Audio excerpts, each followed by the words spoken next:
mic's working. Yeah, the mic is working for once. Isn't that part great?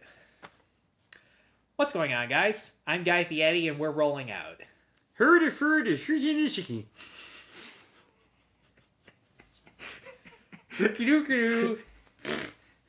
you were taking the chicky. Go on with your review.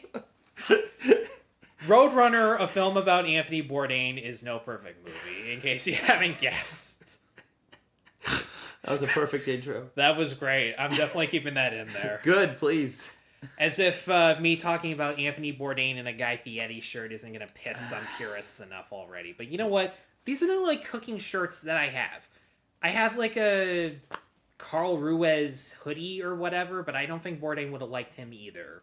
But in any case, Roadrunner, a film about Anthony Bourdain, covers his life from the moment his memoir Kitchen Confidential became a bestseller up to until his final days filming Parts Unknown from the perspective of his friends, family, and some archive footage and audio that we'll get into later that sums up where his passion, or at least tries to explain where his passion for cooking and travel came from, and also trying to offer possible explanations and motives for why he decided to take his own life. Now, fun little question for you. How much did you know about Anthony Bourdain going into this? I knew that he had a TV show and wrote a book. That's about it.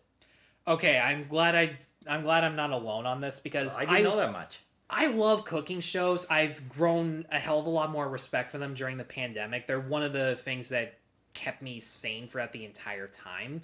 Just seeing them come up with so many creative and imaginative dishes, learning about the culture that comes from them, and being inspired to make them from scratch at home because I cook a lot more from scratch based on cooking television. So there's definitely a lot of influence and a lot of art to it, but I'm super spoiled of Food Network and a couple Gordon Ramsay shows. I had never seen a clip of Anthony Bourdain up until watching this movie. I knew that people loved him. I knew that people took it incredibly personally when he died, but for whatever reason, the amount of outcry over it just didn't influence me to check him out. But I went into this as blindly as possible because I wanted to actually learn something. Because as much as I love other documentaries more than this, I kind of knew certain things about them going into it. So I felt like this would be more of a discovery. And also, this is directed by Morgan Neville, who directed my personal favorite documentary, Won't You Be My Neighbor? It's a beautiful film. It's fucking amazing. So beautiful. It's so simple, but it just gets to the point. And even if you watch... Oh, if you have got to Won't You Be My Neighbor and not cried, you're not human. Exactly. There are some heartbreaking moments in that film. And again, transfer over to this film for, well, obvious reasons. Yeah, I can't say that this has the exact same emotional resonance as Won't You Be My Neighbor does, but it still has a lot of emotional moments either way, and it shows that Neville has a really good knack for telling stories about people who originally never had any intention of being famous, but when luck came at their doorstep and offered them the opportunity to do so, they decided to take that opportunity and use it in a way to help others in order to benefit the world by showing their side of the story or showing a side that we never would have imagined before. And I like how they introduce him there, showing him working in the kitchen in his restaurant. And he's ordering food, and if those of you who never worked in a kitchen, he's like, 1 onion, that's a case of onions. I like, because someone's like, why are they only ordering 1 onion in the beginning? Like, no, that's a whole case. That's a lot of onions. And I like the aspects that it has there, was just introducing to him and the every life in the kitchen quote. If every chef's got control of their kitchen was pretty cool. And then when he got his show, right, and he talks about his writing, it's quite fascinating to see that he had never traveled before. That was the aspects are interesting. That was something I wasn't expecting before. But it was pure luck that his book became a bestseller. Yep. It was pure luck that he even got it made. The fact that his friend's wife was a publisher and could get it done, even though it would have potentially cost him his job, because apparently it does have a lot of revealing aspects about the food industry. And don't get me wrong, having been a prep cook for 7 years, I can safely say that there are a lot of secrets and a lot of minor details that you wouldn't know about. So, for example, if you order a piece of salmon and one appears bigger than the other, I got news for you. It's still the same amount of ounces. It's the same size. Fucking shut up and eat it. We worked our asses off to make sure it was as perfect as possible, and I feel an immense amount of pressure dissecting it every single time, and that's just a minor rant. But you know what? No, I get that. I mean, some people are like they compare the size of their food. It's like when people buy Lego sets; they want price per piece when it's more about the set and what it could bring as a quality. But you know what? Seeing him working in such a shithole of a kitchen with the most basic equipment, plating, just how dirty and grimy the fridge is, I just sat there and I went, wow. And I thought Krabby Joe's sucked. I went to Krabby Joe's once. I prefer Montana's if I'm going to go to cheap barbecue dining. Well, I wouldn't say Montana's is cheap. But it's still in that same vein of a Krabby Joe's or something well, like that. Well, the difference is, restaurant. I've never been in the kitchens of Montana's, but even I know they actually care. That's fair. I mean, yeah. But yeah, like, the similarities between Fred Rogers and Anthony Bourdain, how fame came at their doorstep, but they used it in an entirely selfless way, even though they still experienced a great amount of pain and misery and witnessed pain and misery of others that made them question whether or not they had ever made a difference, and if they did, would it have been enough? I like that Neville focuses on those types of celebrities who were actually just everymen with a camera and equipment. Yeah, I mean, one of the, I think, strongest aspects is when they show the impact he has when people around the world starts to send him letters for cooking and he wasn't expecting it mid-film. I thought that was a very touching little bit, and he's just like, I'm getting all these letters, I don't know what to do with them.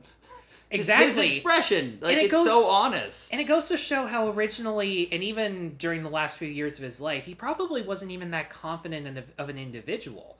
The Kitchen Confidential persona he had, where he's incredibly blunt, honest, has a dark sense of humor, but is still genuinely enthusiastic about the cooking world.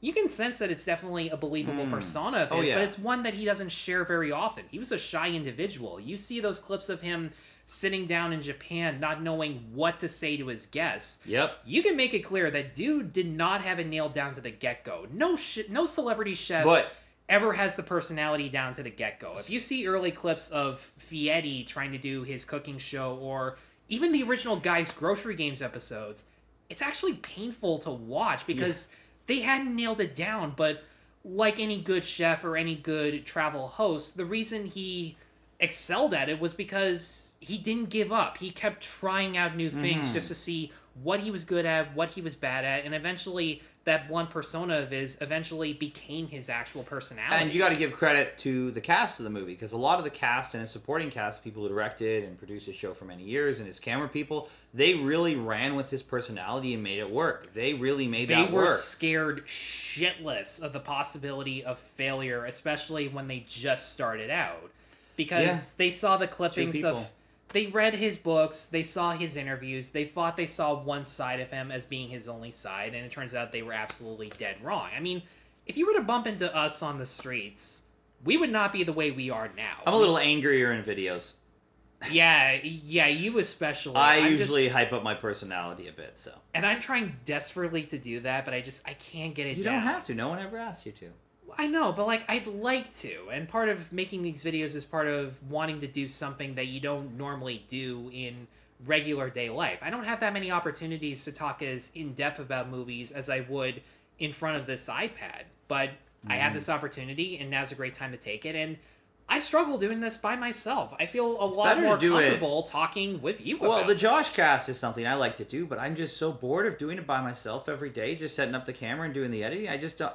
it's better when you have a guest. It's better. Absolutely. And I think the moments where you can definitely tell you can look past doing it by yourself is when you're talking about a movie or show that you fucking love. Well, yeah, or there's fucking that. hate. If I just, it's better if I don't talk about Army of the Dead sometimes.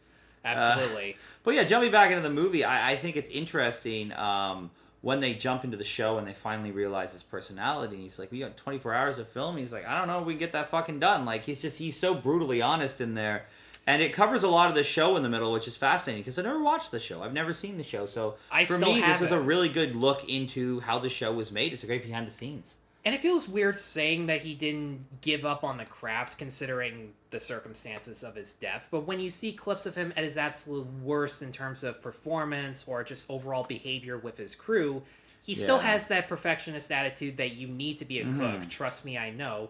Where he's working his ass off in order to be the best version of himself that he can possibly be. And it's the reason, even when guests talk shit about him, they still have an intense amount of respect for him Oh, yeah. because they know good and hell well he's not doing it to deliberately hurt people. No, He no. just wants to give out the best product imaginable. He wants to get out the best in them as collaborators. Mm-hmm. And they respect him for going an extra step to maybe be a little harsher than he needed to. And I kind of wish Neville interviewed his guests the same way that he did Won't You Be My Neighbor, where they look directly at the camera to give this sense of intimacy. Like when I saw Won't You Be My Neighbor, I had never seen that in a documentary before. They always do what we're doing now, where they're just looking off to the side or just looking at our own reflections in the screen like we're doing now. But one thing I liked, because I think the strongest aspect of the documentary is the editing. Yes. I like that every time they establish a guest, they cut to a close-up of them just sitting there, and then they'll cut to a clip of them with Bourdain. If you've never seen his show before, it builds up some mystery as to who they are, what their relationship was, and if you do know who they are, you're going to love waiting to find out what else they have to say about them. You're going to love discovering some off-camera moments that you wouldn't have guessed that were entertaining as hell. Oh, yeah. I think that the strong point comes, we won't do too many spoilers here, the way they handle the last 20 minutes of the film. The way they handle the death of Anthony Bourdain. And the way the guests portray it. The way they'll be interviewing someone and they just leave it as a wide take. They don't ask a question. They just let them talk. I think the strength is in the silence. The silence especially. My favorite interviews were probably David Chang and David Cho, because they had the same amount of enthusiasm for his best moments but also his worst moments that we just talked about. For those who don't know, David Chang is the host of Ugly Delicious. I saw him on a couple episodes of Chef's Show, and he didn't grab me, but he still has a likable personality. Cho looks like one hell of an artist. And I love how he talks about the way that he bonded over but is still haunted by Bourdain, is the fact that they both believe that a good artist is nothing if they haven't suffered, because then they wouldn't look for motivation. They wouldn't look for a purpose to take that suffering and turn it into something cathartic and therapeutic. With Cho, it's his art. With Bourdain, it's traveling around the world, trying out new types of food, and also just cataloging the experiences that we kind of take for granted. Like, I heard some guy say this on Joe Rogan a couple days ago. He went to countries that have cultural viewpoints that nowadays we would consider incredibly harmful and offensive, but he didn't focus on that. He focused on the suffering and benefits that they experienced so that we could actually learn something. We could at least respectfully disagree with some cultural aspects and appreciate the living hell out of the others. And I think the ending is I like the way they use art to end the film without spoiling anything. yeah, I think absolutely. that's very effective, and it says a lot about the characters, and I think it wraps the film perfectly. And Anthony Bourdain sings in the film. That's true. And I almost appreciate forgot that. about That works really well to move the film along, too, with his music. But great film overall. The artwork was beautiful. I mean, my thumbnail for this is actually going to be a graffiti mural out by the high school of these train tracks over at Iron Hills. Like, Rez has this mural underneath the train tracks. One is a portrait of Bourdain that is fucking spotless. Nice. It is beautiful. Whoever remastered the footage of his behind-the-scenes stuff did a great job, because it looks like it was made yesterday. It gives you the impression that he's still there. It makes, if it feels like it's yesterday, it makes you feel like it's still alive and he's just not participating. But when they come to the darker aspects and you still see clips that look present day, it's almost as if we're watching a breakdown in a reality show and we're just anticipating the recovery, a recovery we know we're not going to get, and it just feels all the more depressing and bitter. There's one aspect about the movie that has pissed off a lot of people, and not gonna lie, I'm a little split on it to begin with.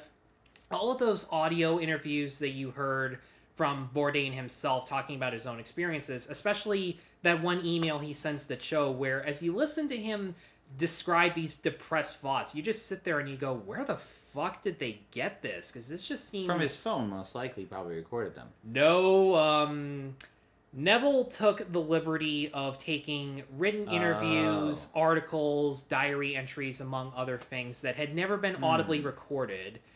And he went to this one AI software company that could replicate his voice. And he did that for dramatic effect. And here's the part where it's a little shady. There are two reasons. One is that he claimed to have gotten permission from Bourdain's estate, even though his ex-wife, the executor of the estate who was interviewed for this movie, says that she never gained permission or even knew about it going in. So there's that about it. And also, if you're an audience member and you're discovering it after you watch the movie, and you feel as if Bourdain was talking to you and it turns out that wasn't actually him speaking, you feel like you've been tricked. I was unaware of this, so... Yeah, I wasn't aware of it until I was writing down my notes for this. And not gonna lie, I almost docked the movie down a little bit because it was deceptive. And I feel like going forward, if documentaries are going to do this more often, they should at least be upfront going in about it. But at the same time, if we didn't realize it, whoever designed that software did a really fucking smart. seamless job. And documentaries could actually be elevated with techniques like this. Just, again, be transparent about it. I'd like to see this director tackle Robin Williams' documentary. Oh my god. That is my just heart. That is documentary gold right there. Right, no one has done it. True. There was a PBS one, but it was really small and it was like 40 minutes or whatever. Was it like a great performances? Yeah. Okay, yeah, that would make sense. Was there anything about the doc that you didn't like? About this one? No, Yeah. because I didn't know anything. So I was going in, learning, educated. It was well edited. The sound design was good. I mean, it flowed smoothly. It went from midlife to his show to the last days of his life, and touched on his wife and his family and such. And Yeah, and like not it really going just in... touched on what was important. It could have touched on a lot. It could have said, Anthony Bourdain was born at 5 years old, and really focused on his childhood when he was riding his tricycle, but it didn't really do that, and I appreciated that. I kind of wanted moments like that. I felt like this documentary expected you to know a little bit about him going in, because here's the thing. It starts off with Kitchen Confidential about all the expose secrets about the restaurant industry. What were those expose secrets? I have absolutely no idea, because they don't actually touch on it. They just touch on the publicity and how much it propelled his career. I would have liked to have known some of the shadier aspects that he had to experience in the restaurant industry, or... better yet, dude was a celebrity chef. I know he didn't consider himself to be that good of one, but a lot of other people did. But what was his overall style? What was his cooking training? Well, that's fair. You could have put that Those in there, things I yeah. don't actually know, because here's the thing. Even though he hated celebrity chefs like Paula Deen, Vietti, Bobby Flay, among many others, I do like Vietti and Flay the most. And I actually... part of it is because I actually know what things they like to cook the most. Vietti is huge in Californian cuisine, but because he has Italian heritage based on his last name, dude obviously cooks a lot of it, and his favorite food city isn't even in California, it's actually Chicago. Bobby Flay, on the other hand, based on how much you see him cooking with chilies, dude's obviously into Mexican cuisine, but he's also Midwestern in regards to his grill mastery, and he's even branching out into Italian because he had spent a few months living there, and he just fell in love with it. The reason you love celebrity chefs that, yes, are commercialized too much is because you understand where they're coming from. You understand the passion. And if you learn about their own childhood and they all tell the same cliched stories about cooking with their parents or their grandparents, as formulaic as it is, you do understand why they do what they do. Their personalities shine the most. And it makes you overlook every time they plug something, which isn't even as often as it used to be. What they're trying to do in this documentary is they were trying to show moments, because Anthony Bourdain always lived in the moment. It was always, what's happening now? What do I need to do now? Sort of thing. Like, I don't think it was about... it would have been nice to see his style, yes, but even if we saw more of his Cooking Confidential and stuff, I think you could go read the book. I think they wanted to give you new facts that you didn't know, and that's what I take away from this film. Because he was truly, truly in the moment. I mean, even the moments they showed at the bonfire, which was, I think, one of the most touching scenes. That was hard. But that was a moment he was living in. No, and you just appreciated that moment for what it was. You didn't need the facts of where the fire came from or what that was. It was just, here's Anthony Bourdain, here's him living. Came from. You know what I mean? I get that. But, I mean, the behind-the-scenes stuff is pretty revealing, like that campfire sequence. The scene there are two scenes that stuck out with me the most. One was him at the rave where everyone's looking left and right, but he's just looking at the camera with this sad face. It's all in slow motion, and the emotional effect on that one was great. And the other one was him on the boat talking about the pole. I'm not going to say what he mentions, but you just sit there and you go, how did anyone miss this? Go watch and moments, And moments like that definitely have this profound feeling where it gets you to think about what your friends and your family say, what they might be going through, what you might be going through yourself. Because I got no shame in admitting that I've had some depressive moments in the past year and a half, in the past few months. COVID does that to it, man. Yeah, it'll definitely do that. And it's the reason I'm eternally grateful for this. Hey, I got you, man. You're good. But it's just, I don't know. I didn't feel like I learned a lot about him as a chef. We definitely learned a lot about him traveling. And even though this is made by CNN Films, they actually do shove in some moments where he vocally expresses how much he hates the news for telling one side of the story, which happens to be the most deplorable, most miserable aspects of humanity. And he goes, yeah, those moments should be talked about, but you gotta talk about the entire life experience in order to fully understand what life is about, which for CNN is ballsy, and more than likely it's because Don Lemon wasn't allowed to have any input on it, but you know what I mean. I know what you mean. You're just being funny. I'm Don Lemon, and there's an ongoing bet with the studio for me to smile on air. So what do you thought? What do you rate this film?